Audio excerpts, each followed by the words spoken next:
Thank you for joining us this morning. My first question is, what can audiences look forward to in the new Hobbit, The Desolation of Smaug? Well, they can look forward to reuniting with the dwarves as they and Bilbo go towards Smaug the dragon, and you get to see Smaug the dragon. Now, I haven't seen the movie yet because Peter Jackson works right up to the last minute polishing and getting the thing absolutely to his satisfaction. As for Gandalf, well, he's in the thick of it as usual, but also he leaves the action, and as he does in the book on which the Hobbit movies are based, and goes to sort out other problems in Middle-earth, and unfortunately gets into all sorts of scrapes and meets an enemy who I can't identify, who is formidable, and so there's lots of action, there's lots of adventure, and it'll look familiar territory, but in this marvellous 3D. I recommend you see it in 3D if you possibly can, because it isn't that crude sort of 3D that comes out at you and punches you in the face. It's rather sort of 3D that brings you into the world, and Middle-earth has never looked so believable. Why do you think Gandalf is such an endearing character?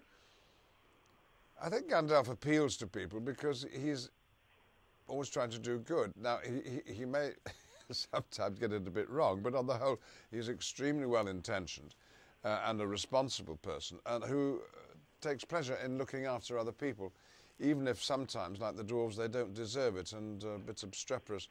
But his affection for Bilbo, the Hobbit, which we saw when he was working with Bilbo's nephew Frodo in Lord of the Rings, is a genuine one, and I think his bonhomie and his enjoying having a drink and a smoke and down in Hobbiton, and his fondness for the ordinary people, the little people, is probably an attitude that Tolkien, the author, shared, and that obviously appeals to particularly young people who like to be looked after by grandfatherly figures with long beards.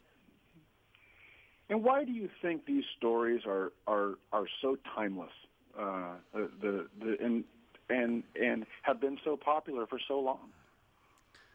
The Hobbit was the book he wrote first, and it was quite a slim volume, and designed, I think, just as an adventure story for kids, you know, late night storytelling. So it is extremely exciting. It's very ingenious, you know, a dragon who speaks. Dwarves, hobbits, invented characters, orcs, full of amazing imagination and a sense of a very, very real world.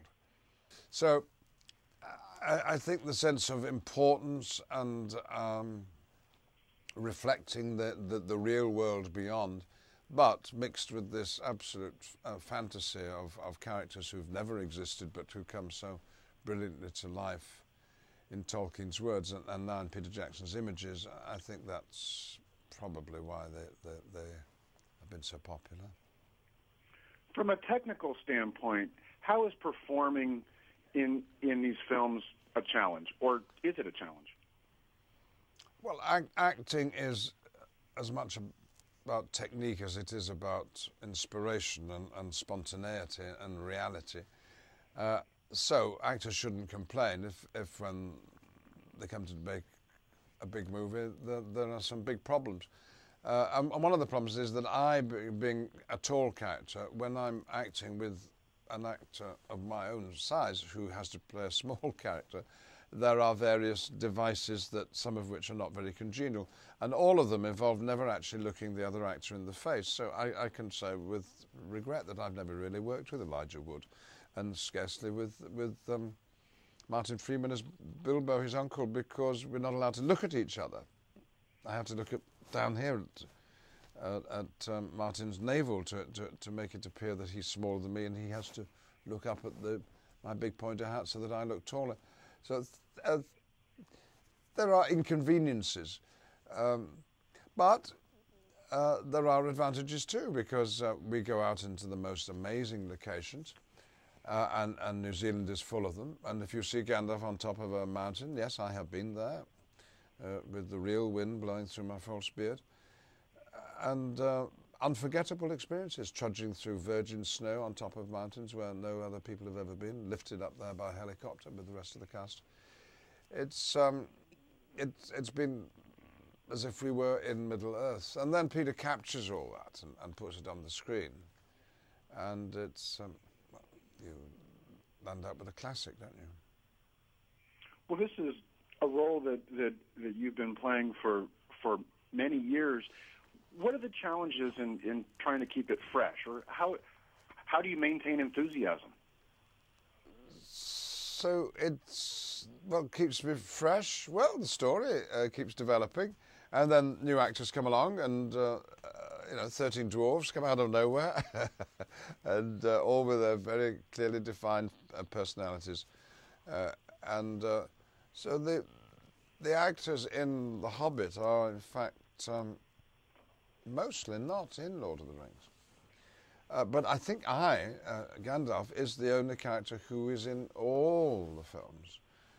So there's a certain sense of responsibility which I'm happy to take on, and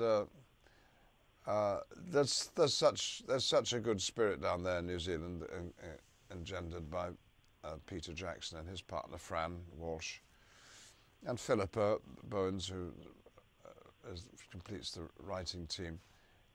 You're not on your own. You're very well supported by thoroughgoing professionals who've built a whole film industry down there on the basis of these films, and state-of-the-art studio, and everyone's very, very well looked after. So there's no hardship going on, and my main reason for wanting to go back and playing Gandalf again was that I couldn't bear to think of anybody else playing him.